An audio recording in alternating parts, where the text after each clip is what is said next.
तो हम शुरू कर रहे हैं रिप्रोडक्टिव हेल्थ। ठीक है, ह्यूमन रिप्रोडक्शन हमने अच्छे तरीके से देख लिया और उसमें कोई डाउट भी तुमको नहीं रहा होगा। तो रिप्रोडक्टिव हेल्थ की बात करते हैं, बड़ा इंपॉर्टेंट चैप्टर है नीट एग्जाम के पॉइंट ऑफ व्यू से। इसमें भी आपको बहुत सारे सवाल आते हैं, तो कम से कम 3 सवाल इस छोटे चैप्टर से आप एक्सपेक्ट कर सकते हैं। तो फटाफट ये चैप्टर जल्दी खत्म कर देते हैं। तो सबसे पहले भैया क्या, कुछ कुछ टर्मिनोलॉजीज, कुछ कुछ फुल फॉर्म, कुछ कुछ डेट्स यहां पे इंपॉर्टेंट हो जाते हैं शुरू वाले पार्ट में, जिससे सवाल आता है आपका। तो क्या sir, according to world health organisation, क्या नाम है, WHO फुल फॉर्म आता है। ठीक है, रिप्रोडक्टिव हेल्थ का मतलब क्या है कि आपका सारा एस्पेक्ट ऑफ रिप्रोडक्शन हेल्दी हो। कौन कौन सा एस्पेक्ट हो सकता है, फिजिकल एस्पेक्ट हो सकता है, इमोशनल एस्पेक्ट हो सकता है, बिहेवियरियल एस्पेक्ट हो सकता है और सोशल एस्पेक्ट हो सकता है। तो इन चारों एस्पेक्ट को हेल्दी अगर आप साबित करते हैं अपने आप को, तभी आप रिप्रोडक्टिवली हेल्दी है। अब जैसे मान लो कि कोई इंसान है कि उसका सेक्सुअल हेल्थ सब कुछ सही है, बट उसके इमोशनल में है कि उस परवर्ट है, उसको रेप करने की टेंडेंसी है, तो क्या वो रिप्रोडक्टिवली हेल्दी है? नहीं। तो सारा एस्पेक्ट जो आपका आ जाता है, उन सारे एस्पेक्ट्स को अगर मिला के अगर कोई ऑर्गेनिज्म हेल्दी है, तभी उसको हम रिप्रोडक्टिवली हेल्दी कहते हैं। कौन ऐसा बोल रहा है? ऐसा बोल रहा है WHO, जिसका नाम है वर्ल्ड हेल्थ ऑर्गेनाइजेशन। देखो फुल फॉर्म यहाँ पे काम आएगा, तो फुल फॉर्म देख के लिख लेना, WHO is world health organisation. ठीक है सर, अच्छी बात है। अब reproductive health problem and strategies, खास करके जो हम प्रॉब्लम और स्ट्रेटेजीज की बात करेंगे, हम इंडिया के प्रॉब्लम और स्ट्रेटेजीज की बात करेंगे। तो India initiated reproductive health programme या family planning programme in 1951। India was one of the first country to initiate family planning. Family planning को हम हिंदी में परिवार नियोजन योजना भी बोलते हैं, कि मतलब तुम कैसे अपनी फैमिली की प्लानिंग करते हो जिससे तुम्हारे बच्चे में अंतर भी होता है और देश की आबादी भी ज्यादा नहीं बढ़ती है। ठीक है, तो wider reproduction related areas are under operation in reproductive and child health care programme, RCH programme कहते हैं। ठीक है, तो अब सब कुछ फैमिली प्लानिंग कब इंट्रोड्यूस हुआ? 1951 में। ठीक है, इंडिया में one of the first countries थे जिसमें फैमिली प्लानिंग इंट्रोड्यूस हुआ। ठीक है, उसके बाद एक प्रोग्राम है जिसको हम कहते हैं RCH प्रोग्राम। इस पर सवाल आया हुआ है। एक प्रोग्राम है जिसको हम कहते हैं RCH प्रोग्राम या reproductive and child health care programme. तो इसमें हम बच्चे के हेल्थ का ध्यान रखते हैं, मदर के हेल्थ का ध्यान रखते हैं, है ना। तो इसको हम कहते हैं reproductive and child health care programme. ठीक है, क्या क्या काम है इस प्रोग्राम का देखो। तो ये क्या कर रहा है, giving awareness about reproduction related aspects for creating reproductive healthy society. तो अवेयरनेस दिया आपको कि क्या रिप्रोडक्टिव प्रैक्टिसेस आपको यूज करनी चाहिए, क्या रिप्रोडक्टिव प्रैक्टिस आपको यूज नहीं करनी चाहिए, उसका अवेयरनेस दिया। ठीक है, दूसरा, educate people about birth control. Birth control के कौन कौन से चीजें आपको यूज करनी चाहिए, प्रेग्नेंट मदर का कैसे ध्यान रखना चाहिए, और जब बच्चा पैदा हो जाए उसको कहते हैं पोस्ट नेटल केयर, तो उस टाइम पे बच्चे और माँ का कैसे ध्यान रखना चाहिए। ठीक है, ब्रेस्ट फीडिंग पे क्या ध्यान देना चाहिए। तो आप देखो खूब सारे एड्स आपको दिखाते हैं कि पहले 6 महीने तक माँ का दूध ही पिलाना चाहिए, है ना। तो इन सब चीजों के लिए, plus equal opportunities for male and female child. मतलब क्या होता था कि पहले लोग फीमेल फिटिसाइड कर देते थे, बच्चों को मार देते थे, तो वहां पे कह रहा है equal opportunities for male and female child. ठीक है, तीसरा क्या है sir, awareness of problem due to population explosion, social events like sex abuse and sex related crimes. तो इन सब के बारे में बात कर रहा है। क्या क्या सर, पहला कि पॉपुलेशन एक्सप्लोजन, उसके बारे में बात कर रहा है कि पॉपुलेशन एक्सप्लोजन होगा तो क्या होगा, तुम्हारा फूड क्राइसिस हो जाएगा, रहने का क्राइसिस हो जाएगा, महंगाई बढ़ जाएगा। तो उन सब चीजों पे एड्रेस कर रहा है। दूसरा, social evil like sex abuse. अब मतलब कोई इंसान किसी को सेक्सुअली अब्यूज कर रहा है, किसी को मोलेस्ट कर रहा है, उसके क्या ड्रॉबैक्स है उसके बारे में बात कर रहा है, और सेक्स रिलेटेड क्राइम्स के बारे में भी बात कर रहा है। तो काम की चीज क्या है सर, फैमिली प्लानिंग कब स्टार्ट हुआ था? 1951 में। कौन करा रहा है ये सब चीज? Reproductive and child health care programme, जहां पे हम बच्चे के बारे में बात कर रहे हैं, बर्थ कंट्रोल मेथड के बारे में बात कर रहे हैं, अवेयरनेस जगा रहे हैं और उनको सेक्स एजुकेशन प्रॉपर तरीके से दे रहे हैं, जिससे वो एक रिप्रोडक्टिवली हेल्दी सोसाइटी बनाने में हमारी मदद कर पाए। ठीक है, थ्योरेटिकल पार्ट है, इसमें खास दिमाग लगाने की जरूरत नहीं। ठीक है। अच्छा, सेक्स एजुकेशन की क्यों जरूरत है सर? ताकि हम सेक्स रिलेटेड मिथ और मिसकंसेप्शंस को दूर कर पाए। तुम किसी इंजीनियरिंग वाले लड़के से पूछ लो, उसको समझ नहीं आएगा मतलब कि क्या होता है, कैसे होता है, उसको बहुत बेसिक सी चीजें नहीं पता, उसको पता नहीं है मैस्टरबेशन के फायदे हैं, नुकसान है, इन सब चीजों के बारे में उनको कुछ नहीं पता। तो वहां पे सेक्स रिलेटेड एजुकेशन बड़ा इंपॉर्टेंट हो जाता है। नहीं तो क्यूरियोसिटी के चक्कर में वो गलत सोर्स ऑफ इंफॉर्मेशन लेते हैं, और गलत सोर्स ऑफ इंफॉर्मेशन के चक्कर में वो गलत सेक्सुअल प्रैक्टिसेस करते हैं जो उनके हेल्थ के लिए हानिकारक होता है ना। To give proper information about reproductive organs, adolescence, adolescence बेटा वो एज होता है जिसमें तुम लोग अभी मेजरली हो, है ना, जहां पे हार्मोनल चेंजेस होते हैं, तो आपको पता नहीं चलता कि आपके बॉडी में ऐसा क्यों हो रहा है ना। तो वो वाली बात करते हैं। ठीक है, फिर उसके safe and hygienic sexual practices क्या होता है वो लोगों को नहीं पता। सेक्सुअली ट्रांसमिटेड डिजीज क्या होता है उसके बारे में लोगों को नहीं पता। एड्स कैसे फैलता है उसके बारे में लोगों को अवेयरनेस नहीं है, तो वहां पे दिक्कत आती है। ठीक है, तो ये सब के लिए क्या जरूरत है सर? सेक्स एजुकेशन की जरूरत है ना। अब जैसे किसी बच्चे को बोल दोगे, किसी से पूछ लोगे अरे कॉन्डम यूज करते हो, अरे नहीं नहीं बच्चा थोड़ी होगा। सिर्फ उनको ये नहीं पता है कि सिर्फ बच्चा होने के लिए कॉन्डम यूज नहीं करते, आप एसटीडीज प्रिवेंट करने के लिए भी कॉन्डम यूज करते हैं। और सबको लगेगा अरे मुझे थोड़ी होगा एसटीडी, है ना। बट आपको नहीं पता है कि इंडिया में कितने लोगों को सेक्सुअली ट्रांसमिटेड डिजीज है। तो हमेशा लोगों को प्रोटेक्शन यूज करना चाहिए, राइट। ठीक है, तो इसके बारे में बात की। अब आते हैं पॉपुलेशन एक्सप्लोजन के बारे में बात करते हैं, जो डेटा एनसीईआरटी का पुराना डेटा है, 2021 के बाद का डेटा नहीं है। तो 1900 में जो वर्ल्ड पॉपुलेशन था वो 2 बिलियन था, 2000 तक ये 6 बिलियन के आसपास आ गया। इंडिया में 350 मिलियन था इंडिपेंडेंस के टाइम में, और उसके बाद मई 2000 में 1 बिलियन क्रॉस कर गया। ठीक है, तो भाई हम अभी अभी याद रखना कि वर्ल्ड के सबसे ज्यादा पॉपुलेशन वाले कंट्री कौन है? इंडिया। ठीक है, मोस्ट पॉपुलेटेड कंट्री। पहले चाइना होता था, बट अब चाइना नंबर 2 पे आ गया। तो मोस्ट पॉपुलेटेड कंट्री इंडिया है, और पॉपुलेशन डेंसिटी के हिसाब से भी सबसे बड़ी कंट्री इंडिया ही है। भर भर के बच्चे पैदा हुए हैं यहाँ पे। ठीक है, ठीक है। क्या कारण हुआ, क्यों अचानक से पॉपुलेशन एक्सप्लोजन हो गया? आपने बताया सर कि 350 मिलियन ही था, 2000 तक आते आते 1 बिलियन कैसे कैसे हो गया। तो बेटा देखो क्या हुआ, सबसे पहले कि जो इन्फेंट मोर्टेलिटी रेट था, इसको कहते हैं आईएमआर। क्या कहते हैं? Infant mortality rate. ये क्या हो गया? ये कम हो गया। क्यों कम हुआ सर? पहले क्या होता था कि लोग जो डिलीवरी करते थे वो घर पे ही बच्चा पैदा कर देते थे, है ना। तो उससे क्या हुआ, घर पे बच्चा पैदा करेंगे तो भाई बहुत चांस है कि कोई बच्चे में कोई कॉम्प्लिकेशन आ गया, नॉर्मल डिलीवरी नहीं हुआ तो बच्चा मर जाएगा। ठीक है, तो इन्फेंट मोर्टेलिटी रेट कम हो गया। दूसरा क्या हुआ है? एमएमआर हुआ, मैटरनल, मम्मी की भी मोर्टेलिटी रेट कम हो गया। तो जब बच्चे कम मर रहे हैं, मम्मियां कम मर रही हैं, क्यों? क्योंकि हॉस्पिटल सर्विसेज है, हेल्थ केयर इंप्रूव हो गया है ना, तो हम बच्चों को बचा सकते।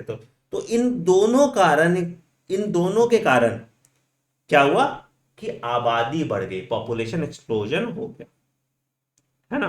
पॉपुलेशन एक्सप्लोजन हुआ। अब पॉपुलेशन एक्सप्लोजन को हम कंट्रोल कैसे कर सकते हैं? कैसे हम कंट्रोल कर सकते हैं? सबसे पहला चीज हम क्या कर सकते हैं, सरकार ने कुछ कुछ नियम डाले। क्या? मैरिजेबल एज को बढ़ा दिया। क्या? मैरिजेबल एज को बढ़ा दिया। कितना है सर? लड़की के लिए 18 साल, लड़के के लिए 21 साल। तो जब मैरिजेबल एज बढ़ा दिया तो क्या हुआ? रिप्रोडक्टिव साइकिल छोटी हो गई ना। पहले लोग 13-14 साल से बच्चा पैदा करना स्टार्ट कर दिए हैं। ठीक है, तो यहां पे जो रिप्रोडक्टिव एज है वो कम हो गया। ठीक है, दूसरा, सेक्सुअल अवेयरनेस के बारे में बात की गई कि भाई आप जानो कि बड़ा परिवार होने से क्या क्या ड्रॉबैक है, बच्चों को पढ़ाने में कितना खर्चा है, उसके बारे में बात किया। ठीक है, और तीसरा सर ये कर दिया गया, कुछ कुछ स्कीम्स लागू की गई, जैसे स्लोगन दिया, हम दो हमारे दो। बेटा तुमको जो लिखना है वो एनसीईआरटी के हिसाब से लिखना है। तो अब हो गया है दोनों के लिए 21 साल, बट अपेरेंटली अभी भी तुम जो लिखोगे 18 और 21 साल ही लिखोगे, ठीक है। तो हम दो हमारे दो जैसे स्लोगन दिए गए, जिससे अवेयरनेस जगा कि आपको छोटी फैमिली रखनी है, ठीक है। ठीक है सर। क्या हुआ सर, अगर पॉपुलेशन एक्सप्लोजन बहुत ज्यादा होता है तो क्या होगा, देखो बेसिक रिक्वायरमेंट जो फूड शेल्टर और क्लोथिंग है उसकी रिक्वायरमेंट बढ़ जाएगी। हम भुखमरी की तरफ चले जाएंगे ना, अगर हमारी ज्यादा आबादी है और हमारी आबादी स्किल्ड नहीं है, हमारी आबादी ठीक से काम नहीं कर रही, तो हमारे पास रिसोर्सेज लिमिटेड है। रिसोर्सेज लिमिटेड है तो क्या होगा, धीरे धीरे उस पर स्कैर्सिटी बढ़ जाएगी रिसोर्सेज की, और रिसोर्सेज बड़े महंगे हो जाएंगे, है ना। ठीक है। कंट्रोल के लिए जैसे मैंने वही बताया, क्या motivating the use of contraceptives for smaller families to avoid unwanted pregnancies. फिर स्लोगन दिया हम दो हमारे दो, और मैरिजेबल एज फीमेल में 18 साल कर दिया, मेल्स में 21 साल कर दिया, ठीक है। अभी 21 साल दोनों के लिए है, बट तुम्हें यही आंसर लिखना है क्योंकि this is according to NCERT. मैंने हमेशा बोला है कि जो एनसीईआरटी में लिखा है वही सही है, जो एनसीईआरटी में नहीं लिखा वो गलत हो जाता है, ठीक है सर। अच्छा, अब आते हैं कॉन्ट्रासेप्टिव्स की। अब अगर हम पॉपुलेशन कंट्रोल कर रहे हैं तो हम पॉपुलेशन कंट्रोल कैसे करेंगे सर। हम जो पॉपुलेशन कंट्रोल है वो करेंगे by the help of contraceptive method. Contraceptive, contraceptive का मतलब ही होता है बेटा गर्भ निरोधक। मतलब it will not let you be pregnant, आपको प्रेग्नेंट होने से बचाएगा, तो उसको हम कॉन्ट्रासेप्टिव कहते हैं। तो कॉन्ट्रासेप्टिव कैसा होना चाहिए, कॉन्ट्रासेप्टिव ऐसा होना चाहिए कि यूजर फ्रेंडली हो, है ना। अब तुमको सेक्स करने का मन करा, तुम थोड़ी डॉक्टर के पास जाओगे, डॉक्टर अंकल प्लीज कॉन्डम लगा दीजिए ना, हम जाके सेक्स करेंगे। तो पहले हॉस्पिटल जाओगे, फिर तुम वहां मूड बनाओगे, और फिर वापस आओगे तो वहां मूड खत्म हो जाएगा, फिर क्या सेक्स कर पाओगे, है ना। तो it should be user friendly. दूसरा, it should be easily available, तुमको सब जगह ये मिल जाना चाहिए, है ना, नहीं तो दिक्कत आ जाएगी, ठीक है। तीसरा, इफेक्टिव होना चाहिए, और चौथा, ये प्रोसेस रिवर्सिबल होना चाहिए। मुझे मान लो आज बच्चा पैदा करने का मन नहीं है, बट बाद में तो किसी टाइम मुझे बच्चा पैदा करने का मन हो सकता है ना, तो it should B reversible also, ठीक है। अच्छा, इसके पास साइड इफेक्ट या तो नहीं होने चाहिए या बहुत कम साइड इफेक्ट होने चाहिए। पता चला कि मैं कॉन्डम लगा रहा हूं, मेरे जब सेक्स कर रहा हूं तो बहुत जलन हो रहा है, तो क्या दिक्कत होगा, है ना। तो इसीलिए it should have very less side effect, और दूसरा क्या कि इजिली अवेलेबल भी होना चाहिए, ठीक है। तीसरा, it should not interfere with the sexual drive desire of sexual act. मतलब क्या मतलब है इसका सर, कि जब तुम सेक्स कर रहे हो तो तुम्हें मजा भी उतना ही आना चाहिए। अगर मजा नहीं आ रहा तो लोग को बोलेगा अरे क्या है, एट सही तो मानेंगे, मजा ज्यादा इंपॉर्टेंट चीज है। तो इस चक्कर में it should not interfere with your sexual drive, ये भी बड़ी इंपॉर्टेंट चीज है। It should not interfere with your sexual drive, समझ में। तो ये आइडियल कॉन्ट्रासेप्टिव का कैरेक्टर्स होता है, ठीक है। अब कौन कौन से कॉन्ट्रासेप्टिव मेथड हैं, सबसे पहले आराम से चलते हैं, समझते हैं, ठीक है। सबसे पहला जो मेथड होता है दैट इज कॉल्ड नेचुरल और ट्रेडिशनल मेथड, ठीक है। क्या होता है सर नेचुरल और ट्रेडिशनल मेथड में, इसके बारे में बात करते हैं, ठीक है। तो मैं पहले तुमको अलग से पेज में लिखवा दी देता हूं, उसके बाद एक एक करके तुमको एनसीईआरटी भी पढ़ा दूंगा, ठीक है। तो सबसे पहला सर नेचुरल मेथड में सबसे पहली चीज आती है, इसको हम कहते हैं पीरियोडिक एब्स्टिनेंस। क्या कहते हैं, पीरियोडिक एब्स्टिनेंस। सबसे कॉम्प्लिकेटेड इसमें यही है, तो ये तुमको समझना पड़ेगा। क्या करना होता है सर इसमें, कुछ नहीं। हमने देखा था ओव्यूलेशन कब होता है, कब होता है ओव्यूलेशन, 14 डे ऑफ प्रेगनेंसी। तो यहां पे आ जाओ, कहां ओव्यूलेशन हो रहा है सर, 14th डे पे, ठीक है, ठीक है, ठीक है। 14 डे ऑफ मेंस्ट्रुअल साइकिल कह रहे हैं, ठीक, 14 डे पे ओव्यूलेशन हो रहा है, ठीक। अच्छा, ओवम कितने देर जिंदा रहता है, 48 आवर्स टू 70 आवर्स। तो यहां से मान लो हम थोड़ा सेफ साइड ले लेते हैं, यहाँ पे 3 दिन जगह रहते हैं, तो 14 से कितना होगा, 15, 16, 17, ठीक है। और यहां भी 3 दिन पहले ले लेते हैं, तो 11, 12, 13, 14, तो हम पकड़ लेते हैं 10th डे, ठीक है। तो अगर मान लो कि तुमने 10th डे से पहले सेक्स किया तो क्या होगा, जब तक तुम्हारा स्पर्म पहुंचेगा तब तक ओव्यूलेशन नहीं होगा, स्पर्म खत्म हो जाएगा। बट तुमने 17 डे के बाद किया तब तक ओवम मर गया है, तो तुम्हारा फर्टिलाइजेशन नहीं होगा। तो यही पीरियोडिक एब्स्टिनेंस है, abstaining from sexual intercourse during 10th to 17th day of menstrual cycle. क्यों? क्यों? क्योंकि इस टाइम पे हाई ओव्यूलेशन के चांसेस होते हैं। तो इस टाइम पे हाई ओव्यूलेशन चांस होता है, ठीक है। तो इसको हम कहते हैं पीरियोडिक एब्स्टिनेंस। सबको समझ में आ गया?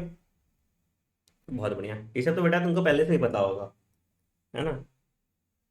दूसरा होता है सर, इसको हम कहते हैं coitus interruptus. Coitus interruptus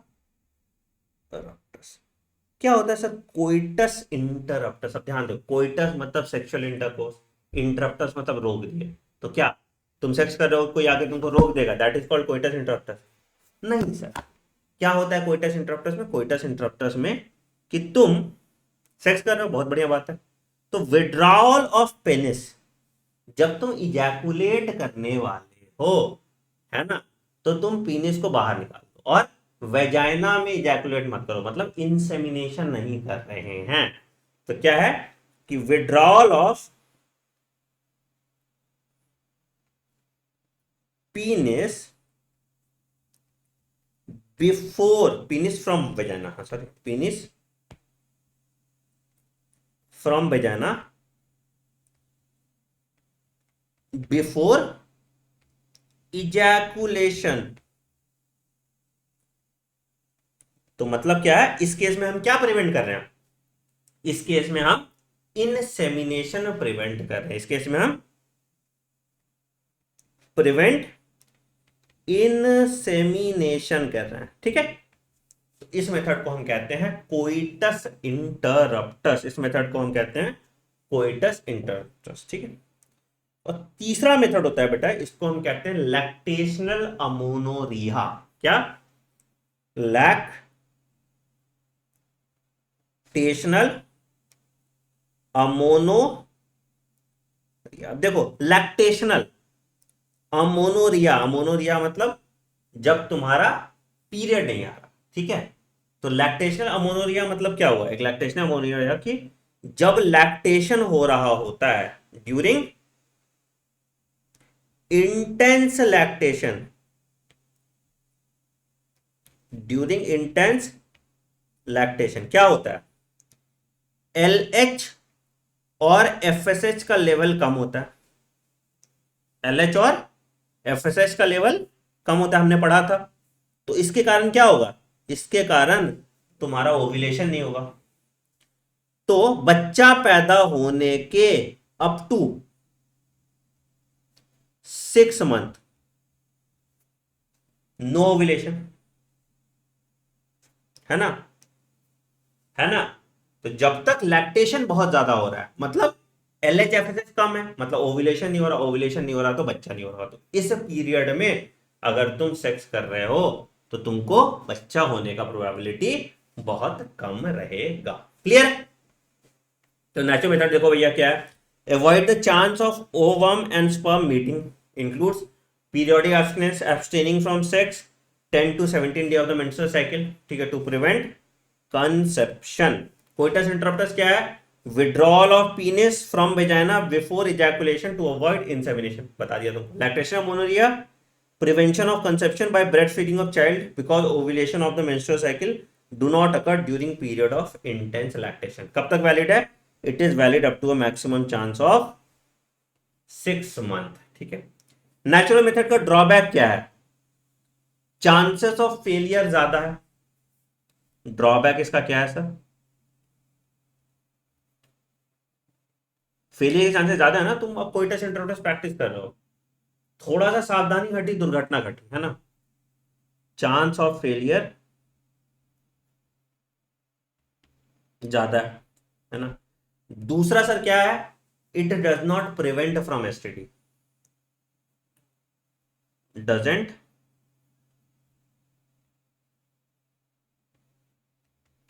prevent STD, sexually transmitted disease ये प्रिवेंट नहीं करता है, सेक्सुअली ट्रांसमिटेड डिजीज ये प्रिवेंट नहीं करता। क्लियर? ठीक। दूसरा मेथड आते हैं, इसको हम कहते हैं बैरियर मेथड। बैरियर मतलब क्या भैया, दीवार लगा रहे हैं हम किसके किसके बीच में भैया, हम दीवार लगा रहे हैं स्पर्म और ओवम के बीच में। ठीक है, कैसा कैसा दीवार लग सकता है सर? सबसे पहला जो दीवार लग सकता है दैट इज कॉन्डम, जिसको पॉपुलर ब्रांड है जिसका नाम है निरोध, उसके बारे में भी हम बात करते हैं। ठीक है, क्या होता है, it is made up of rubber और लेटेक्स शीट। ठीक है, मेल कॉन्डम क्या होता है, इट कवर्स द पीनिस। देखा होगा, ये तुम्हारा मेल कॉन्डम है, देखे होगे ना। तो यहाँ पे देखो, ये वाला रीजन है, यहाँ पे थोड़ा स्पर्म बच डिपॉजिट होता है ना। ये वाला ऐसे रबड़ है जो तुम्हारे पीनिस में इंटैक्ट करके रखता है, और ये तुम्हारे पीनिस को कवर करके रखता है। तो तुम जब इजैकुलेट करते हो तो इसमें इजैकुलेट करते हो, यहाँ पे स्पर्म तुम्हारा जमा हो जाता है और स्पर्म वेजाइना में नहीं जाता। ठीक है, तो this is condom for male. ठीक है, तो इट कवर्स द पीनिस।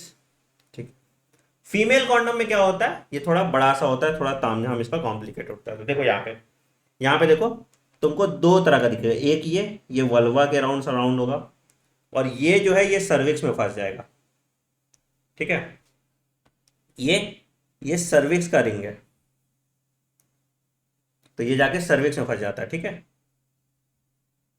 ठीक, और ये वल्वा का रिंग है, ये वल्वा के राउंड फंस जाता है। ठीक है, तो इससे क्या हुआ कि अब आराम से फीमेल का सब कुछ कवर्ड है, तुम इसमें पीनिस घुसाओ और सेक्स कर सकते हो। यहाँ भी स्पर्म यहाँ पे डिपॉजिट हो जाएगा और स्पर्म फीमेल रिप्रोडक्टिव ट्रैक्ट में नहीं जाएगा। तो ये तुम्हारा कॉन्डोम है, that is for male and female. ठीक है, तो condom are use just before coitus. ठीक है, they prevent the entry of sperm into female reproductive tract. ठीक है, पॉपुलर क्यों है सर, ये आपको एसटीडी और एड्स से बचाता है। सबसे अच्छी बात जो कॉन्डम की है कि रिप्रोडक्शन से तो बचा ही रहा है, एसटीडी और एड्स से बचाता है। ठीक है, दूसरा, आराम से तुम खुद से भी यूज कर सकते हो, किसी की जरूरत नहीं है, सबको आता है कॉन्डम यूज करने, और आराम से ये डिस्पोज भी हो जाता है, and it is very effective, it is highly effective. मतलब इसका जो फेलियर रेट है बहुत कम है। तो किस्मत ही खराब होगी, कॉन्डम फट गया तो ही फेलियर रेट है, नहीं तो इसका जो फेलियर रेट है वो बहुत ही ज्यादा कम होता है। तो सबसे पहला बैरियर मेथड में आ गया तुम्हारा कॉन्डम। क्लियर है, कुछ एक्सप्लेन करने की इसमें बहुत ज्यादा जरूरत तो है नहीं। ठीक है, दूसरा आते हैं सर,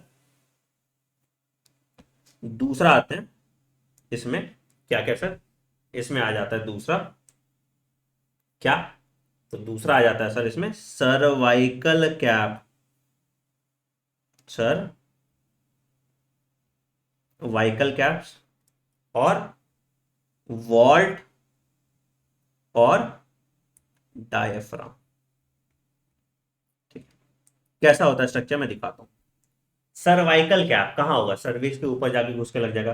तो ऐसे एकदम रबड़ सा होता है, बटन सा ऐसा, यहाँ ऐसे जाता है, ऐसे जाता है, और थोड़ा सा ये ऐसे निकला रहता है, ये सर्वाइकल कैप। ठीक है, वॉल्ट थोड़ा और मोटा होता है, ऐसे की तरफ वॉल्ट होता है। वॉल्ट मतलब क्या होता है, ताला लगने वाला है ना। और डायफ्राम थोड़ा और पतला होता है, और ये फंस जाता है जाके सर्विक्स। तो इन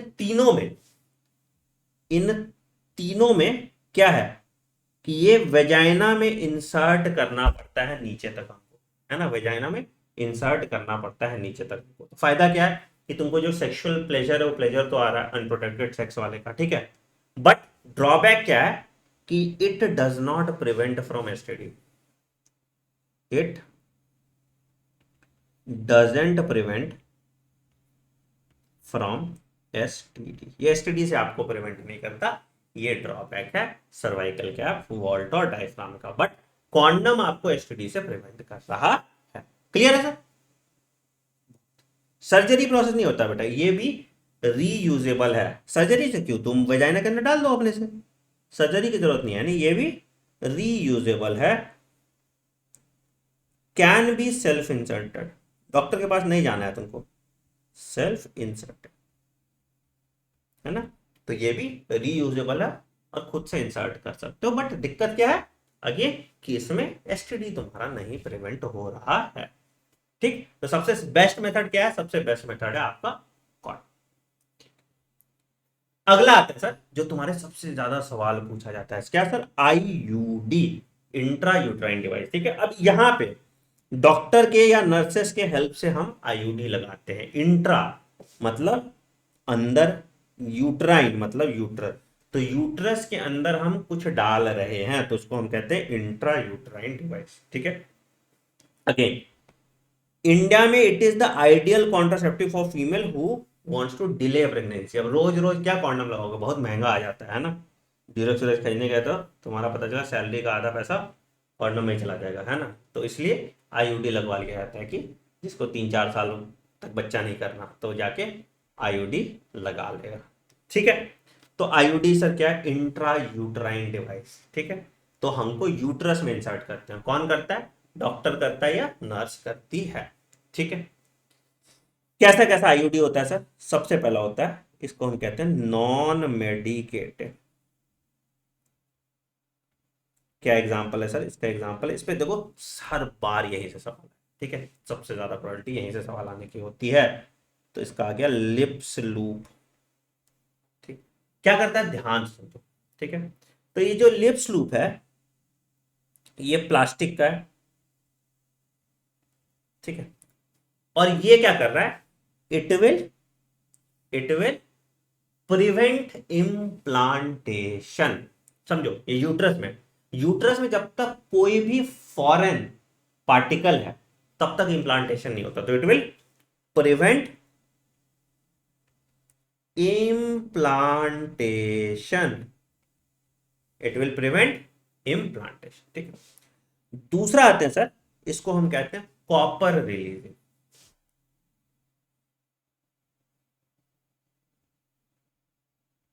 कैसा कैसा होता है सर? इसका एग्जांपल है CUT, CU7 और मल्टी लोड 375। तो सिंपल सा है, देखो यहां पे जो हम इसको प्लास्टिक का बनाए थे, इस आईयूडी को हम कॉपर का बना देते हैं। तो फायदा क्या होता है? तो ऑब्वियसली ये यूट्रस में क्या रिलीज करेगा? ये यूट्रस में रिलीज करेगा कॉपर आयंस। अब ये कॉपर आयन जो है ये बाइंड कर जाता है स्पर्म के साथ। बोलता है अकेले नहीं जाएंगे। अब तुम समझो, तुमको देख के लग रहा होगा स्पर्म के साथ आयन बाइंड करके क्या होगा? स्पर्म भी तो तुम्हारा छोटू सा है। तो जब स्पर्म के साथ ये बाइंड कर जाता है तो क्या होगा? स्पर्म की मोटिलिटी कम हो जाएगी। तो स्पर्म की मोटिलिटी कम हो रही है, तो फैगोसाइटोसिस ऑफ स्पर्म या स्पर्म को खाने की क्षमता जो मैक्रोफेजेस है उसकी बढ़ जाएगी। तो फैगोसाइटोसिस ऑफ स्पर्म इंक्रीज कर जाता है।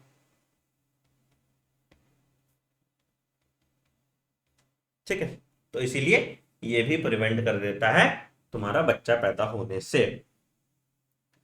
तीसरा होता है सर, इसको हम कहते हैं हार्मोन रिलीजिंग आईओडी। कौन होता है sir hormone releasing? Hormone releasing में अगर आप आ जाओगे तो LNG20 और प्रोजेस्ट्रेट नाम है। तो हार्मोन रिलीज कर रहा है। हार्मोन कौन सा हार्मोन रिलीज कर रहा होगा? प्रोजेस्टेरोन रिलीज कर रहा होगा। तो क्या करेगा ये? पहला, यूटराइन म्यूकस को थिक कर देगा। तो इससे क्या होगा? इससे जो स्पर्म है वो फंस जाएगा। अगर ठीक है, गाढ़े चीज से क्रॉस करने में दिक्कत हो जाएगा। ठीक है, और फैगोसाइटोसिस ये भी बढ़ा देता है, इंक्रीज करता है। और बाकी तीनों, कल को कोई स्पर्म पहुंच भी गया, फर्टिलाइजेशन भी कर दिया, तो तीनों इम्प्लांटेशन भी बढ़ा देता है। तीनों इम्प्लांटेशन भी बढ़ा देता है। तो इसलिए ये मेथड बहुत सक्सेसफुल होते हैं। इसके फेलियर के चांसेस कॉन्डम से भी कम होते हैं। ठीक है, ठीक है, तो टाइप्स ऑफ आईओडी देख लो सर। नॉन मेडिकेटेड में लिप्स लूप, कॉपर रिलीजिंग में CU2 CU7 और मल्टीलोड 375, हार्मोन रिलीजिंग में LNG20 और प्रोजेस्ट्रेट। सारा PYQ देखो यहीं से आया है। ठीक है सर, बढ़िया। अब आते हैं ओरल कॉन्ट्रासेप्टिव या ओरल कॉन्ट्रासेप्टिव पिल की बात कर। अब ओरल कॉन्ट्रासेप्टिव पिल कैसा होता है सर? पहला समझो ध्यान से क्या होता है ओरल कॉन्ट्रासेप्टिव, तुमको ज्यादा अच्छे से समझ में आएगा। पहला हो गया कि इसको हम कहते हैं डेली पिल। ठीक, ठीक है। क्या होता है सर? या तो ये प्रोजेस्ट्रॉन ओनली होगा, या ये प्रोजेस्ट्रॉन ईस्ट्रोजन कॉम्बो होगा। ज्यादा ईस्ट्रोजन कम, बट ज्यादातर जो आपको पिल देखने को मिलेगा दैट इज प्रोजेस्ट्रॉन ओनली पिल। क्या होता है? इसको कहते हैं कि जिस दिन मेंस्ट्रुअल साइकिल शुरू हुआ उस दिन से खाना स्टार्ट होता है। तो taken on first day of menstrual cycle. ठीक है सर। अच्छा, taken on first day of menstrual cycle, अब वहां से स्टार्ट होगा टिल 21st डे। तो डे 1 से 21st डे तक इसने क्या किया? इसके कारण प्रोजेस्ट्रॉन का लेवल बढ़ गया। तो अगर प्रोजेस्ट्रॉन का लेवल ज्यादा होगा तो क्या होगा? तुम्हारा एफएसएच का लेवल कम होगा, एलएच का लेवल कम होगा, इसके कारण ओव्यूलेशन नहीं होगा। तो it will prevent ovulation, it will prevent ovulation, prevent ovulation. ठीक है। इसका ब्रांड आता है, इसको हम कहते हैं माला डी, माला एन, और भी बहुत कुछ आता है। ठीक है, ठीक है सर। तो ये डेली पिल हो गया। अब दिक्कत इस पिल के साथ क्या है? ये स्टेरॉयडल कॉम्बिनेशन है। तो इससे क्या होगा? स्टेरॉइड आपको मोटा करता है। तो अब मान लो कि नया नया किसी का शादी हुआ, दवा के ओरल कॉन्ट्रासेप्टिव पिल ले रहा है, तो अगेन स्टेरॉइड है, उसका मोटापा बहुत ज्यादा बढ़ जाएगा। तो इसको काउंटर करने के लिए लाया गया वीकली पिल, जिसका नाम है सहेली। किसने बनाया? CDRI Lucknow, central drug research institute. बिल्कुल सही, it is harmful for your health. ठीक है, सेंट्रल ड्रग रिसर्च इंस्टीट्यूट। कहां पे सर? ये है आपका लखनऊ में। अब ये वाला जो पिल है ये नॉन स्टेरॉयडल कॉम्बिनेशन है। कैसे सर? ये क्या करता है ना, ये ईस्ट्रोजन के रिलीज को कम करा देता है। ठीक है, इट ईस्ट्रोजन को क्या करता है? कम करा देता है। तो अगर ईस्ट्रोजन कम होगा तो ओव्यूलेशन नहीं होगा, ओव्यूलेशन नहीं होगा तो बच्चा नहीं होगा। तो इसको हम वीकली पिल कहते हैं, विच इज सहेली, and it is a non steroidal combination. तो ज्यादा लोग इसको प्रेफर करते हैं, ज्यादा लोग इसको प्रेफर करते हैं, कंपैरेटिवली आपके शरीर के लिए भी कम हानिकारक। ठीक है, तो देखो, तो ओरल एडमिनिस्ट्रेशन ऑफ प्रोजेस्ट्रॉन और oestrogen combination in form of pills. ठीक है, they inhibit ovulation and implantation. ठीक है, pills are taken daily for 21 days from the first 5 days of menstrual cycle and a gap of 7 day। तो जैसे 7 day का gap होता है, progesterone oestrogen का लेवल कम हो जाता है, एंडोमेट्रियम लाइनिंग शेड हो जाता है और पीरियड हो जाता है। ठीक है, very effective and lesser side effect. सहेली एक नया ड्रग आया था, CDRI लखनऊ ने डिस्कवर किया था। It is weekly pill and it is non steroidal. तो इसमें कॉन्ट्रासेप्टिव वैल्यू ज्यादा है, बट साइड इफेक्ट कम होते हैं। इसमें साइड इफेक्ट कम होते हैं आपके। ठीक है, तो ये हो गया आपका ओरल कॉन्ट्रासेप्टिव पिल्स। ठीक, इसके बाद इंजेक्टेबल्स भी होते हैं कि अगर मान लो तुम रोज दवाई खाना भूल जाओ, है ना, होता है ना कि दवाई भूल जाते हो, तो इंजेक्टेबल्स का क्या है कि भैया हम इसको स्किन के नीचे इंजेक्शन लगा देते हैं। कितना? 6 मंथ तक वैलिड होता है। ठीक है, इसको हम कहते हैं डेपोवेरा। अगेन तुम्हारे एनसीईआरटी में नहीं दिया है तो तुमको उसका नाम याद रखना। तो कुछ नहीं है बेटा, स्लो रिलीजिंग प्रोजेस्ट्रॉन होता है जो धीरे धीरे तुम्हारे बॉडी में रिलीज होगा, 6 महीने तक तुम्हारा ओव्यूलेशन होने नहीं देगा। ठीक है, उसके बाद इसमें हम इम्प्लांट्स भी कराते हैं। तो इसमें क्या होता है अगेन, इसमें हम पिल लेते हैं और इसको 6 पिल को सबक्यूटेनियस स्किन के अंदर डाल देते हैं, जो अगेन थोड़ा थोड़ा तुम्हें प्रोजेस्टेरॉन रिलीज करते रहेगा। तो इट विल ऑल्सो प्रिवेंट क्या, ओव्यूलेशन। तो इंजेक्टेबल्स एंड इम्प्लांट्स क्या प्रिवेंट कर रहा है, ये भी प्रिवेंट कर रहा है ओव्यूलेशन, याद रखना, ठीक है। ठीक है, बढ़िया। अच्छा, अब देखो एक चीज होता है, इसको हम कहते हैं इमरजेंसी कॉन्ट्रासेप्टिव पिल। इमरजेंसी कॉन्ट्रासेप्टिव पिल, जो तुम ऐड देखते हो आई पिल का, अनवांटेड 72 का, ये सब का जो ऐड देखते हो, दैट इज इमरजेंसी कॉन्ट्रासेप्टिव पिल। तो यहां क्या होता है अगेन, यहां भी प्रोजेस्ट्रॉन ईस्ट्रोजन का कॉम्बो होता है या प्रोजेस्ट्रॉन ओनली का कॉम्बो होता है, ठीक है। तो ये क्या होता है, इसको with in 72 hours of sexual intercourse अगर तुमने ले लिया तो प्रेगनेंसी के चांसेस कम हो जाते हैं, ठीक है सर। क्या होता है इमरजेंसी कॉन्ट्रासेप्टिव पिल, कैसे काम करता है समझो। अगर मान लो कि तुमने लेट से 14 डे के आसपास सेक्स किया, ओव्यूलेशन नहीं हुआ था, अगर प्रोजेस्टेरॉन वहां पे तुरंत आ गया तो ओव्यूलेशन रुक जाएगा और तुमको बच्चा नहीं होगा।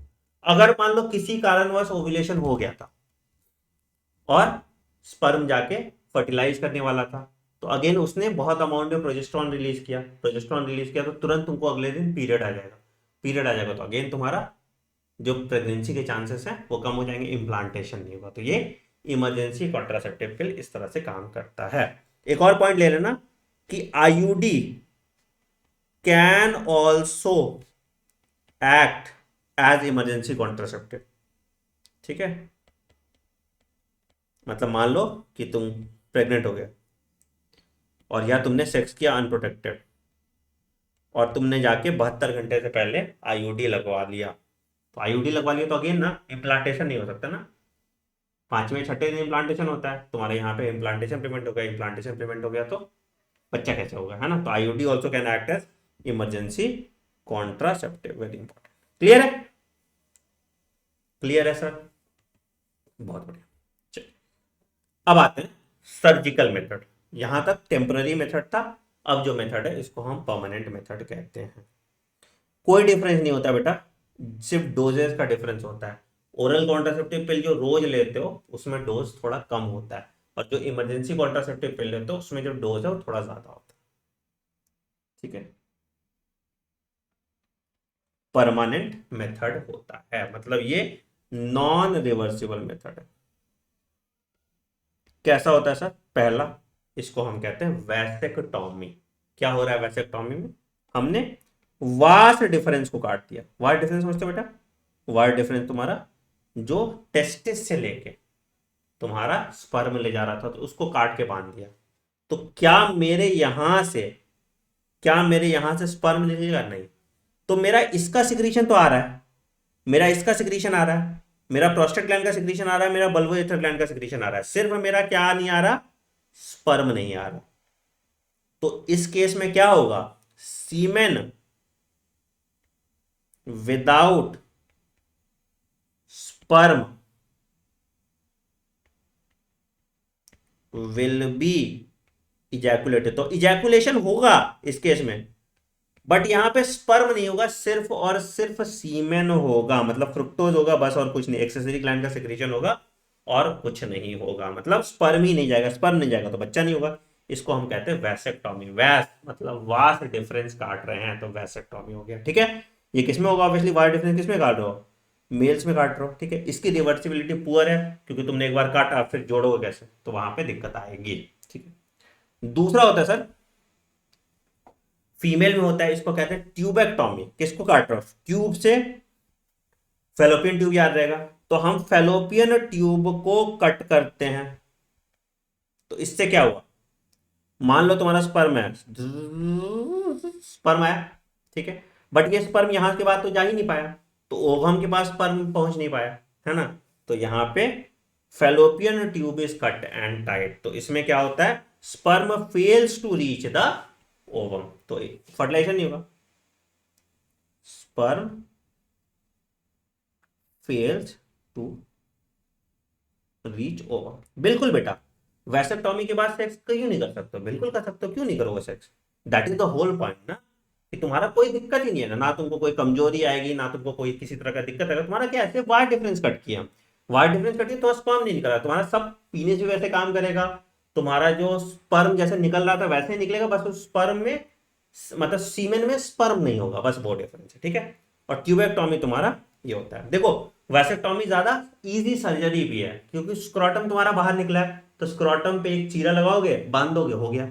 ट्यूबेक्टोमी में तुमको पेट फाड़ना पड़ता है ना, क्योंकि फैलोपियन ट्यूब तुम्हारे बॉडी के अंदर है, तो फैलोपियन ट्यूब के को खोलोगे, फिर उसके बाद ट्यूबल लाइगेशन कराओगे, है ना, तो वहां पे ज्यादा टाइम लगता है, तो वैसेक्टोमी ज्यादा सेफ है, ज्यादा जल्दी कराना चाहिए, है ना।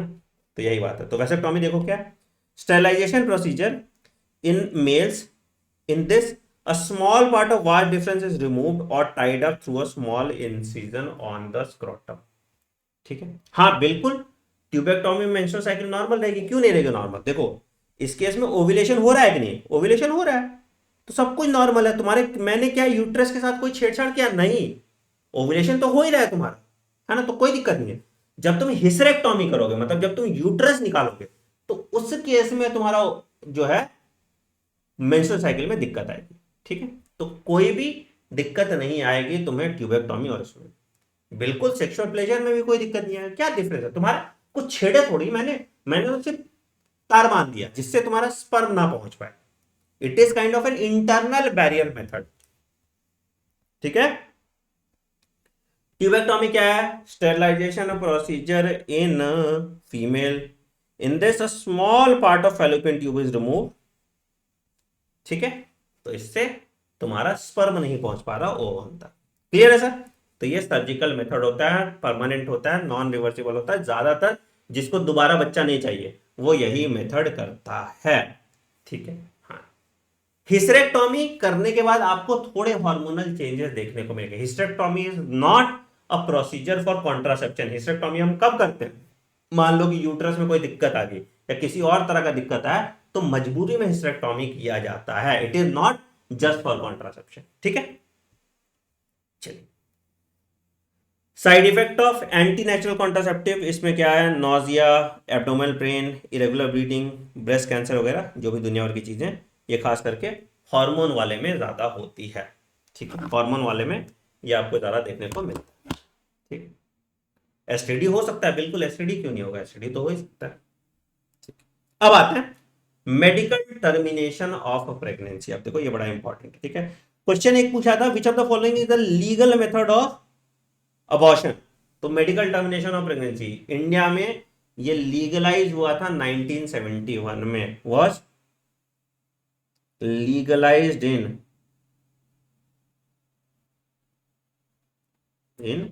1971, ठीक है। इंडिया में एमटीपी लीगल है, बहुत ऐसे देश हैं जहां पे medical termination of pregnancy legal नहीं है, जहां पे medical termination of pregnancy legal नहीं है, ठीक है। तो क्या है सर एमटीपी में, तो यहां इंटेंशनल और voluntary termination of pregnancy before full term is called MTP, और इंड्यूस अबॉर्शन, हम इंड्यूस करते हैं अबॉर्शन, दवाई से भी कर सकते हैं, सर्जिकली भी हटा सकते हैं, ठीक है। 2017 में इसमें अमेंडमेंट डाला गया था, क्यों, क्योंकि एमटीपी का इस्तेमाल लोग गलत कारण के लिए करते थे। वो क्या करते थे, सेक्स बच्चे का पता कर लेते थे, और सेक्स बच्चे का पता करके क्या करते थे कि उसका अबॉर्शन करा देते थे। कैसे कराते थे, सेक्स पता कैसे करते थे, ये भी हम बात करेंगे उसके बाद में, ठीक है। तो वो करा देते थे, तो इसीलिए इंडिया में जो एमटीपी है उसमें अमेंडमेंट आया 2017 में। यहां पे क्या किया कि अगर फर्स्ट ट्राइमेस्टर में हो तुम, अगर तुम फर्स्ट ट्राइमेस्टर में हो, तो तुमको एक डॉक्टर के एडवाइस से या एक डॉक्टर के सुपरविजन में तुम अबॉर्शन करा सकते हो, ठीक है, बच्चा निकलवा सकते हो। बट वही तुम अगर सेकेंड ट्राइमेस्टर में हो, तो तुमको दो डॉक्टर का एडवाइस लेके तभी तुम अबॉर्शन करा सकते हो, नहीं तो नहीं करा सकते, क्योंकि सेकेंड ट्राइमेस्टर में ये थोड़ा ज्यादा रिस्की हो जाता है। ठीक है, तो यही बात है यहाँ पे किया कि किस किस ग्राउंड पे तुम टर्मिनेट कर सकते हो, कि बच्चे को बहुत खतरा है या माँ को बड़ा खतरा है। दूसरा कि कोई ऐसा बच्चा हुआ है जो अनवांटेड था, किसी रेप के कारण किसी और कारण से ऐसा बच्चा हो गया जिसको रखने से बच्चे को भी दिक्कत होगा या माँ को भी दिक्कत होगा, उन केसेस में एमटीपी अलाउ किया जाता है। ठीक है, तो यही वाली बात है कि up to 12 weeks, that is first trimester. ठीक है, तो फर्स्ट ट्राइमेस्टर तक क्या है तुम्हारा भैया, फर्स्ट ट्राइमेस्टर या पहला 3 महीने तक लीगल है, एक डॉक्टर कर सकता है, उसके बाद 2 डॉक्टर की जरूरत पड़ेगी। ठीक है, अच्छा, अब अगर हमको बच्चे का पता करना है, हेल्थ वेल्थ सब कुछ पता करना है, तो हम 2 तरीका यूज करते हैं। एक तरीका को हम कहते हैं एमनियोसेंटेसिस, ध्यान से सुनना बेटा। ठीक है, और दूसरा तरीका होता है, इसको हम कहते हैं कोरोनिक विलाई सैंपलिंग। ध्यान से सुनना मैं क्या कह रहा हूं। ठीक है, एमनियोसिंथेसिस में क्या होता है, एमनियोसिंथेसिस में देखो, तुम्हारा ये यूट्रस है, यहां पे मान लो तुम्हारा यूट्रस है। ठीक है, अब इसके अंदर तुम्हारा बच्चा है। ठीक है, यूट्रस है, यूट्रस के अंदर तुम्हारा लेट्स से ये फीटस है। ठीक है, और यहां चारों ओर एक फ्लूइड फील्ड है, इस फ्लूइड को हम कहते हैं एमनियोटिक फ्लूइड। इस फ्लूइड को हम कहते हैं क्या, ये पकड़ लो, ये फीटस है और ये जो फ्लूइड है सर, इसको हम कहते हैं एमनियोटिक फ्लूइड। अब क्या होता है, अब क्या होता है कि हम एक अल्ट्रासाउंड, अल्ट्रासाउंड देखो ना, अल्ट्रासाउंड मशीन, तो अल्ट्रासाउंड ट्राइमेस्टर बेटा त्रिमाही होता है, 3 माही ट्राइमेस्टर कहते हैं उसको। ठीक है, तो हम अल्ट्रासाउंड गाइडेड, हम क्या करते हैं, हम अल्ट्रासाउंड गाइडेड इंजेक्शन लेते हैं और इस इंजेक्शन से हम एमनियोटिक फ्लूइड एक्सट्रैक्ट कर लेते हैं। इस इंजेक्शन से हम क्या निकाल लेते हैं, एमनियोटिक फ्लूइड।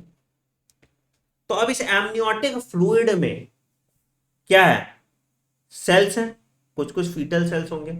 अब इस सेल से हमको क्या क्या पता चल जाएगा, हमको पता चल जाएगा जेनेटिक डिसऑर्डर, या इसमें जो केमिकल है इससे हमको पता चल जाएगा कि क्या इसको कोई बीमारी है, इसको क्या सिस्टिक फाइब्रोसिस है, इसको कोई और बीमारी है कि नहीं। तो इसमें हम जेनेटिक डिसऑर्डर दोनों क्रोमोसोमल का ही पता चल जाएगा और कुछ मेंडेलियन डिसऑर्डर भी पता चल जाता है, मेंडेलियन डिसऑर्डर भी पता चल जाता है।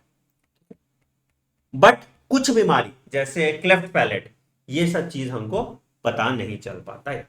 ठीक है, तो ये कब से पता चलता है, तो ये 14th to 16th वीक में पता चलता है, एमनियोसिंथेसिस कर सकते हैं। अब क्या होता है, ज्यादातर लोग इसको सेक्स डिटर्मिनेशन के लिए भी यूज कर देते हैं, बट 14 to 16th वीक है कर रहे हैं, तो सेक्स डिटर्मिनेशन की वजह से अगर यहां अबॉर्ट कराएंगे तो बच्चे को दिक्कत आएगा। ठीक है, कोरोनिक विलाई सैंपलिंग में क्या करते हैं कि सेम प्रोसेस, सेम प्रोसेस, हम यहां पे सैंपल सिर्फ कोरोनिक विलाई का ले लेते हैं, sample of chorionic villi. Again इसमें भी वही चीज है, तो इससे भी हमको जेनेटिक डिसऑर्डर का पता चल जाता है, इससे भी हमको जेनेटिक डिसऑर्डर का पता चल जाता है। बट ये हम 10th to 12th वीक तक कर सकते हैं।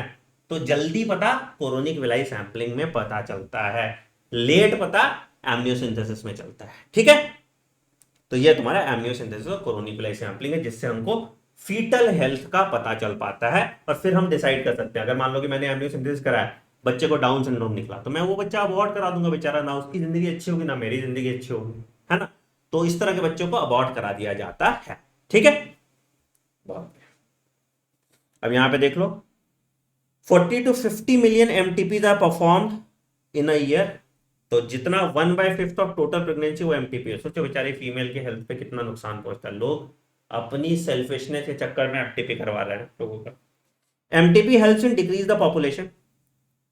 दूसरे कंट्री में it is not legalise, but India में एमटीपी लीगलाइज है 1971 में विद स्ट्रिक्ट गाइडलाइन कि हम फीमेल फिटिसाइड को रोक पाए।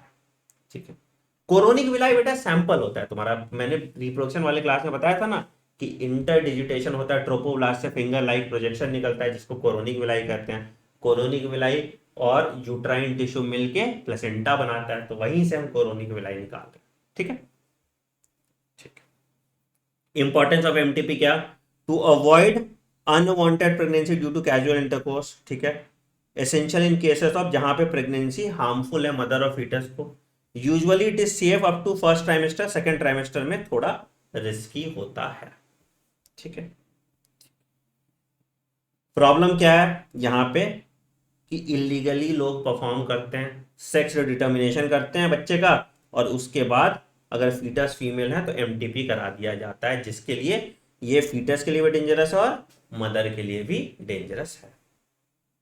ठीक है सर, अगला आते हैं सेक्सुअली ट्रांसमिटेड डिजीज की बात करते हैं। क्या, disease that is transmitted through sexual intercourse are called sexually transmitted disease, या वेनेरल डिजीज कहते हैं, या आरटीआई कहते हैं, रिप्रोडक्टिव ट्रैक्ट इन्फेक्शन कहते हैं। कौन कौन सा है ध्यान से सुनना है इसमें। ठीक है, कौन कौन सा क्योरेबल भी है वो भी बताएंगे, और कौन कौन सा क्योरेबल नहीं है वो भी बताएंगे। ठीक है, पहला गोनोरिया।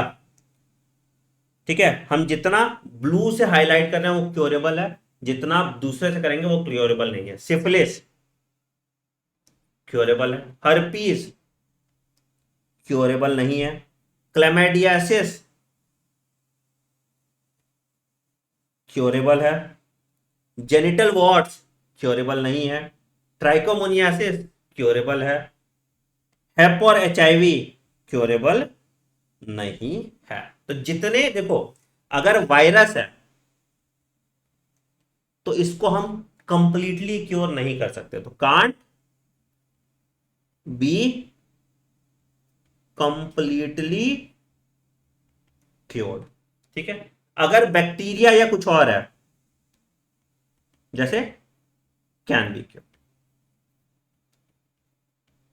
ह्यूमन हेल्थ और डिजीज में मैं एसटीडी तुम्हें पूरा पढ़ाऊंगा, तो वहां पे हम देख लेंगे। ठीक है, बाकी अभी यहां पे नाम इसका डिटेल में नहीं पूछते इतना। ठीक है, हेपेटाइटिस बी और एचआईवी सेक्सुअल के अलावा और भी तरीके से जा सकता है। कैसे, बाय शेयरिंग ऑफ इंजेक्शन और नीडल।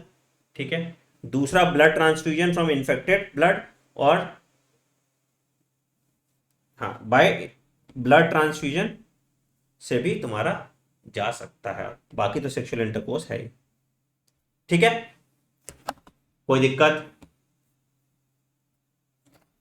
कोई दिक्कत यहां तक, तो ये एसटीडी है। तो याद रखिएगा कौन कौन सा कंप्लीटली क्योरेबल है। कंप्लीटली क्योरेबल तुम्हारा गोनोरिया है, सिफिलिस है, क्लैमाइडियासिस है, ट्राइकोमोनियासिस है। ठीक है, कौन कौन सा क्योरेबल नहीं है, हर्पीस क्योरेबल नहीं है, हेपेटाइटिस बी क्योरेबल नहीं है, एड्स क्योरेबल नहीं है। तो जो वायरस वाला है वो कंप्लीटली क्योरेबल नहीं होता, बाकी सारा कंप्लीटली क्योरेबल होता है। ठीक है, एचआईवी और हेपेटाइटिस तुमको दूसरे तरीके से ही फैल कर सकता है। कैसे फैल सकता है सर, इंजेक्शन से, सर्जिकल इंस्ट्रूमेंट से। किसी को एचआईवी था और तुम्हारे ऊपर वो इंजेक्शन यूज कर लिया, उससे ब्लड ट्रांसफ्यूजन से भी होता है। ठीक है, तो ये स्टडी हो गया। ठीक, तो यही देखो, except HIV, genital herpes and hepatitis, other disease are completely curable if detected early. Early symptoms में क्या है, itching, slight pain, swelling in the genital region. ठीक है, अगर ज्यादा इंफेक्शन हो जाएगा तो it can lead to pelvic inflammatory disease, infertility, ectopic pregnancy. Ectopic pregnancy बेटा क्या होता है देख लो, कि अगर प्रेगनेंसी या अगर इम्प्लांटेशन किसी और साइड पे हो जाता है अदर देन यूट्रस, तो इसको एक्टोपिक प्रेगनेंसी कहते हैं। If implantation occurs at site other than uterus, तो इसको क्या कहते हैं, एक्टोपिक प्रेगनेंसी। ठीक है, अबॉर्शन हो सकता है, स्टिल बर्थ हो सकता है, कैंसर हो सकता है, ये सब ड्रॉबैक्स हैं कि अगर आपको एसटीडी है तो।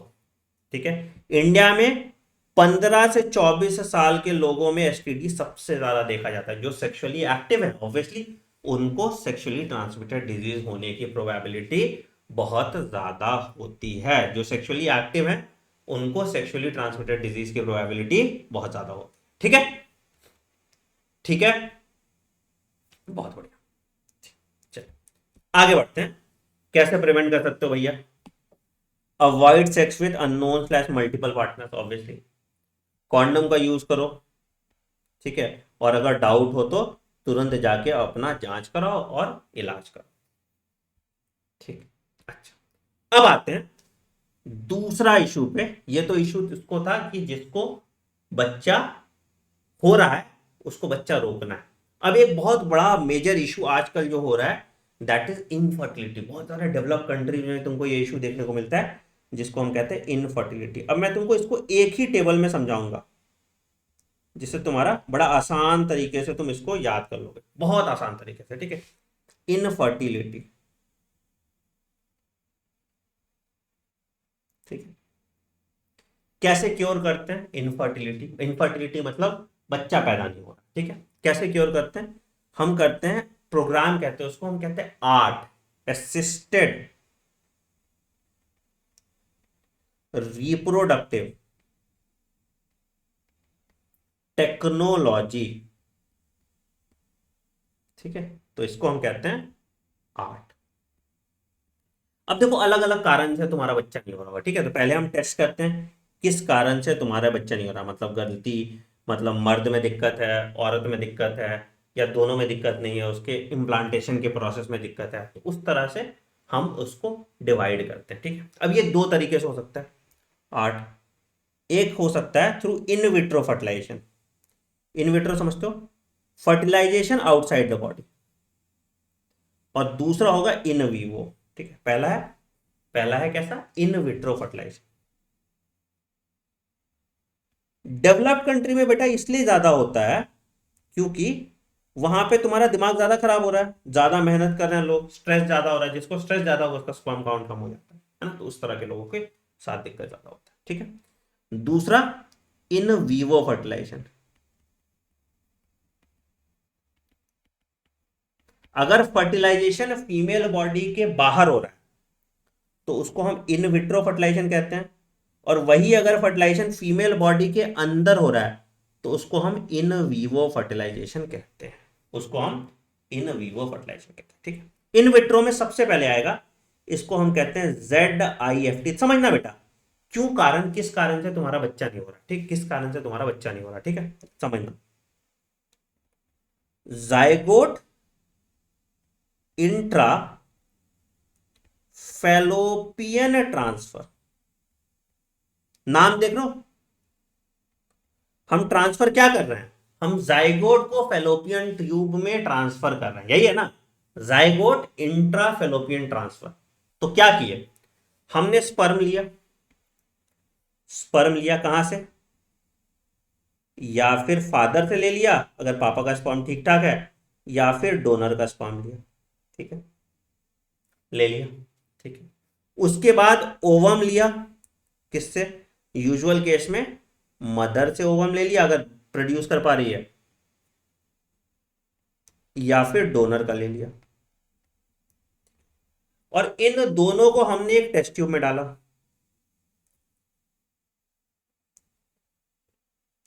ठीक है। और इसका जब जायगोट बना तो इस जायगोट को हमने अगर फैलोपियन ट्यूब में डाल दिया, कब तक? Up to 8 blastomere, up to 8 blastomere. तो फिर ये मेरा क्या हो गया? ये मेरा ZIFT हो गया, जाइगोट इंट्राफेलोपियन ट्रांसफर, ठीक है। बट इस जाइगोट को हमने क्या किया? हमने 32 ब्लास्टोमियर पे लाया और इसको फिर हम यूट्रस में डाल दिए। तो इसको हम कहते हैं IUT। इसको हम फिर कहते हैं IUT, क्या? Intra uterine transfer.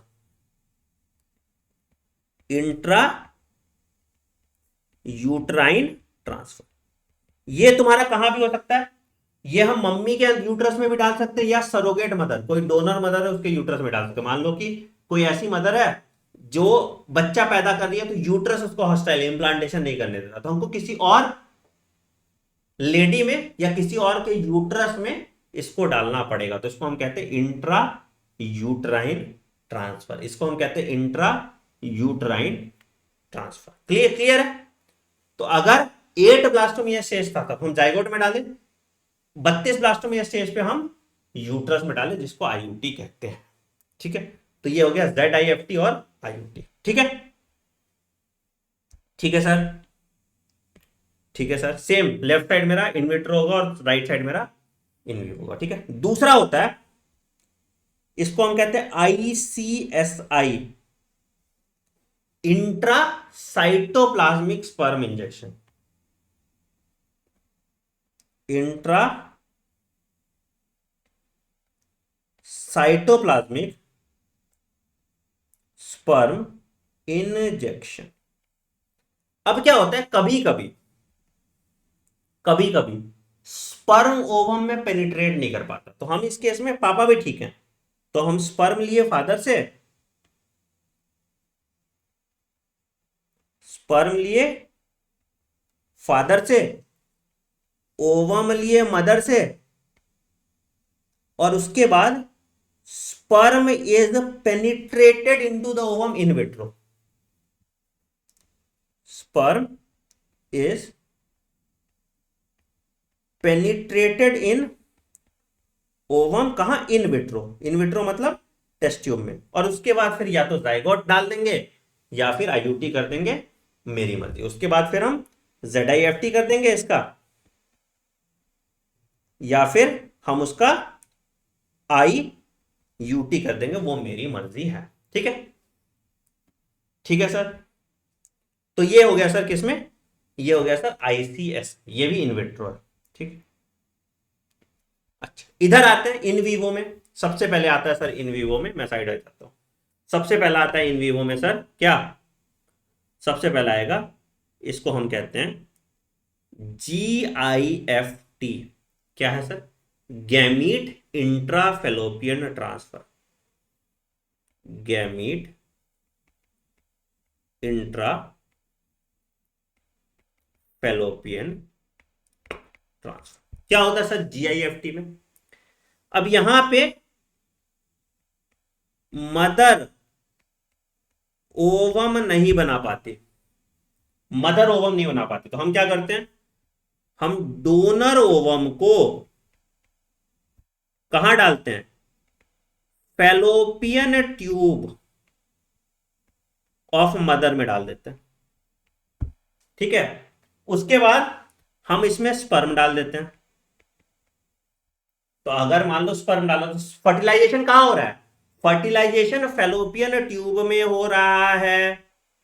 फर्टिलाइजेशन कहां हो रहा है, फर्टिलाइजेशन फेलोपियन ट्यूब में आ रहा है, फेलोपियन ट्यूब में हो रहा है। तो फर्टिलाइजेशन बॉडी के अंदर हो रहा है तो इन वीवो है, फर्टिलाइजेशन बॉडी के अंदर हो रहा है तो इन वीवो है। क्लियर है, तो ये हो गया तुम्हारा जिफ्ट। ठीक है, एक और होता है, इसको हम कहते हैं AI, या इसको हम कहते हैं आर्टिफिशियल इंसेमिनेशन। ये सबसे कॉमन यूज यही पे होता है। मान लो कि तुमको इरेक्टाइल डिसफंक्शन है, मतलब तुम्हारा इरेक्ट नहीं हो रहा। ठीक है, या मान लो कि तुमको इरेक्टाइल डिसफंक्शन है, या तुम्हारा स्पर्म काउंट कम है, या तुम्हारा स्पर्म काउंट है ही नहीं, तो हम स्पर्म लेते हैं, या डोनर का ले लेंगे या फादर का ले लेंगे। ठीक, अगर इरेक्टाइल डिसफंक्शन है तो वहां स्पर्म काउंट ठीक है, तो फादर का स्पर्म ले लेंगे। ठीक है, उसके बाद इसको आर्टिफिशियली इंसेमिनेट कर देते हैं इन वेजाइना। ठीक है, अगर इसको हम यूट्रस में डाल रहे हैं, रास्ता और छोटा कर देते हैं, तो इसको हम कहते हैं intra uterine insemination. Intra uterine insemination. ठीक है, तो यूट्रस में अगर डाल रहे हैं तो इंट्रा यूट्राइन इंसेमिनेशन, और अगर वेजाइना में डाल रहे हैं तो आर्टिफिशियल इंसेमिनेशन होता है। गिफ्ट में मदर और डॉटर का DNA सेम होगा नहीं, डोनर मदर ले रहे हो ना, ओवम किसी और का है, स्पर्म पापा का है, तो बच्चा बाप पे जाएगा और पड़ोसी पे जाएगा, ठीक है। आर्टिफिशियल इंसेमिनेशन में अगर पापा का, तो मतलब दोनों, अगर स्पर्म और ओवम दोनों मदर फादर का लोगे तभी डीएनए मैच करेगा, नहीं तो डीएनए मैच नहीं करेगा, ठीक है। ठीक है सर। बट जनरली ये सब अमीर के चोचले हैं। The best thing to do is, अगर तुम्हें बच्चा नहीं हो रहा तो अडॉप्ट कर लो यार, दुनिया में इतने बच्चे हैं, उसकी जिंदगी बन जाएगी। इतना आफत से क्यों जाना कि मेरा बच्चा है ना। सबसे अच्छा अवार्ड ये, अडॉप्ट कर लो, है ना। तो ये तुम्हारा, मैंने इनफर्टिलिटी पूरा तुमको समझा दिया। अब देखो इनफर्टिलिटी एक बार रिवीजन कर लेते हैं। It is the inability to conceive और produce children even after years of unprotected sex, ठीक है। किसी कारण से हो सकता है, फिजिकल, कंजेनिटल, ड्रग्स, इम्यूनोलॉजिकल या साइकोलॉजिकल, किसी कारण से हो सकता है, ठीक है। अच्छा, असिस्टेड रिप्रोडक्टिव टेक्नोलॉजी यही हो गया टेक्नोलॉजी जो इन प्रॉब्लम को फिक्स करता है। सबसे पहले आ गया सर इन विट्रो में क्या, कि ओवम या वाइफ या डोनर और स्पर्म या हस्बैंड या डोनर से लिए, दोनों को टेस्ट ट्यूब में डाले और जाइगोट बना लिए। जाइगोट को अगर 8 ब्लास्टोमियर स्टेज तक फैलोपियन ट्यूब में डाले तो ZIFT, अगर 8 से ज्यादा ब्लास्टोमियर में यूट्रस में डाले तो IUT, ठीक है। तो ये इन विट्रो फर्टिलाइजेशन का एग्जांपल होता है, ठीक है। इन वीवो में क्या हुआ, इन वीवो में बॉडी के अंदर फर्टिलाइजेशन होगा। तो क्या है सर, गैमीट इंट्राफैलोपियन ट्रांसफर। तो क्या करते हैं, डोनर से ओवम लेते हैं और मदर के फैलोपियन ट्यूब में डाल देते हैं और फिर बच्चा पैदा कराते हैं। तो ये आ गया गैमीट इंट्राफैलोपियन ट्रांसफर, ठीक है। इंट्रासाइटोप्लाज्मिक स्पर्म इंजेक्शन में क्या करते हैं, सिंगल स्पर्म लेते हैं और उसको इंजेक्ट करते हैं एग में, फर्टिलाइजेशन के बाद एम्ब्रियो को इम्प्लांट कर देते हैं यूट्रस में, जिसको ICSI कहते हैं। और आर्टिफिशियल इंसेमिनेशन में क्या हुआ, सीमेन कलेक्टेड फ्रॉम हस्बैंड और donor is introduce into the vagina. अगर वेजाइना में नहीं डाल रहे हैं, यूट्रस में डाल रहे हैं, तो इसको IUI या इंट्रा यूट्राइन इंसेमिनेशन कहते हैं, ठीक है।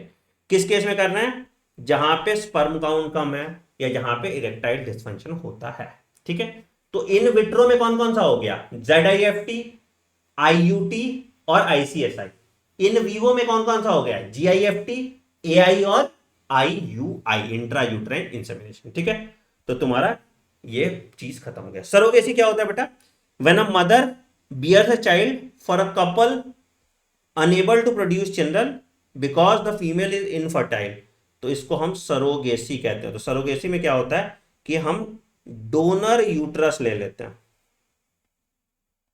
ठीक है, और यहां पे इंप्लांटेशन करते हैं। तो टेक्निकली मान लो कि किसी कारण से हॉस्टाइल इन्वायरमेंट है यूट्रस में मदर के, तो हम क्या करेंगे, स्पर्म लेंगे पापा से, ओवम लेंगे मम्मी से, जाइगोट बनाएंगे और यूट्रस बनाएंगे, ये बनाएंगे जाइगोट के बाद ब्लास्टोमियर्स बनाएंगे और ब्लास्टोमियर्स को हम यूट्रस में डाल देंगे किसी और के, ठीक है, किसी और के, वो मां नहीं होगी उसकी, ठीक है, सिर्फ वो बच्चा पैदा करके देगी, तो उसको हम कहते हैं सरोगेसी। क्लियर, क्लियर है सर, बहुत बढ़िया। तो ये तुम्हारा सरोगेसी खत्म हो गया, ठीक है।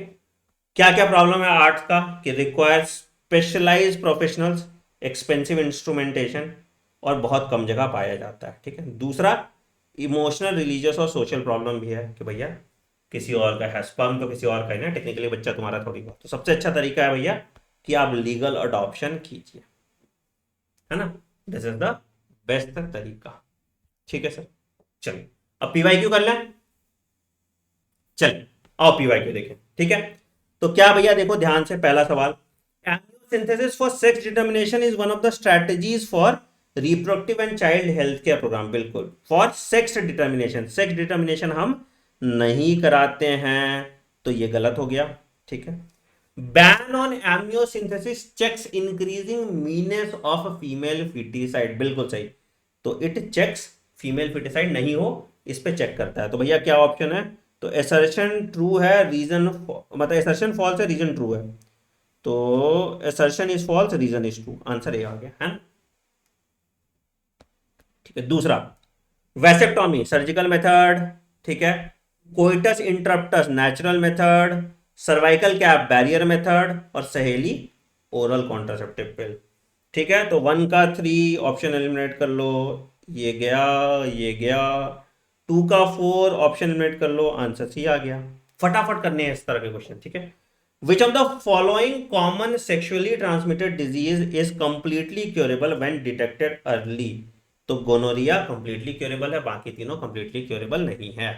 चलिए अगला, वॉल्ट क्या कर रहा है भैया? Entry of sperm to cervix is blocked, ठीक है। IUD phagocytosis of sperm, vasectomy removal of vast difference, tubectomy removal of fallopian tube. तो 1 का 1, 4 का 4, 1 4, C is the correct answer, है ना। 3 2, ठीक। वेनेरल डिजीज या sexually transmitted disease using sterile needle, sterile needle से क्यों होगा? इन्फेक्टेड नीडल से होगा, ठीक है। ट्रांसफ्यूजन ऑफ ब्लड से हो सकता है, इन्फेक्टेड मदर टू फीटस से हो सकता है, किसिंग से नहीं हो सकता, तो इनहेरिटेंस से भी नहीं होगा। तो B and C only. Inheritance genetic component तो नहीं आता ना, ये जेनेटिक डिजीज नहीं है, ठीक है। चलिए, select the option including all sexually transmitted disease. Sexually transmitted disease तो गोनोरिया, सिफिलिस, जेनिटल हर्पिस आपका सेक्सुअली ट्रांसमिटेड डिजीज। जैसे मलेरिया नहीं है, इसमें मलेरिया फलेरिया नहीं है, कैंसर नहीं है, तो ये आ गया। In which of the following techniques the embryos are transfer to assist those female who can not conceive? Embryo transfer कर रहे हैं, एम्ब्रियो ट्रांसफर कर रहे हैं मतलब, एम्ब्रियो ट्रांसफर कर रहे हैं मतलब क्या है?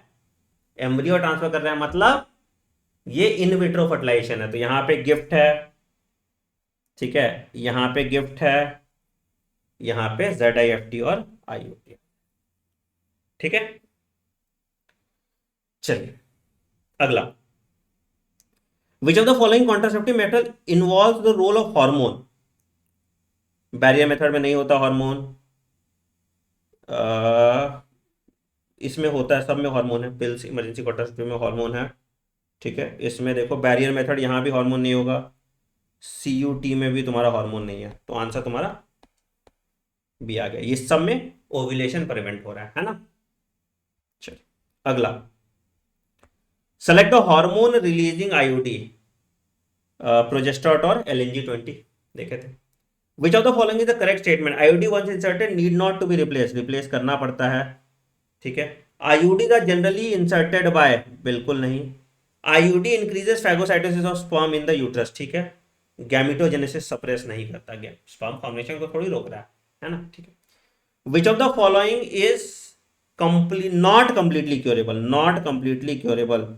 जेनिटल हर्पिस, है ना, genital herpes is not completely curable, not पे ध्यान देना, ठीक है। कॉन्ट्रासेप्टिव सहेली सवाल आया हुआ था, ठीक है ना। ईस्ट्रोजन उसको कंस्ट्रक्ट को कम करती है ना, तो in does not increase, it's not an IUD, it's not a post coital contraceptive, ठीक है। ईस्ट्रोजन रिसेप्टर को रोकता है, जिससे ईस्ट्रोजन का प्रोडक्शन कम हो जाता है। Function of copper ion, sperm की मोटिलिटी को कम करता है, ठीक है। Gonorrhoea, Neisseria gonorrhoeae, syphilis, Treponema pallidum, genital warts, HPV human papilloma virus, और इसके लिए हर्पीस के लिए हर्पीस सिंप्लेक्स वायरस होता है, हर्पीस सिंप्लेक्स वायरस हर्पीस के लिए होता है, ठीक है। और HIV इसके लिए, ठीक है। तो 2 3 4 1, 2 3 4 1, क्लियर, ठीक।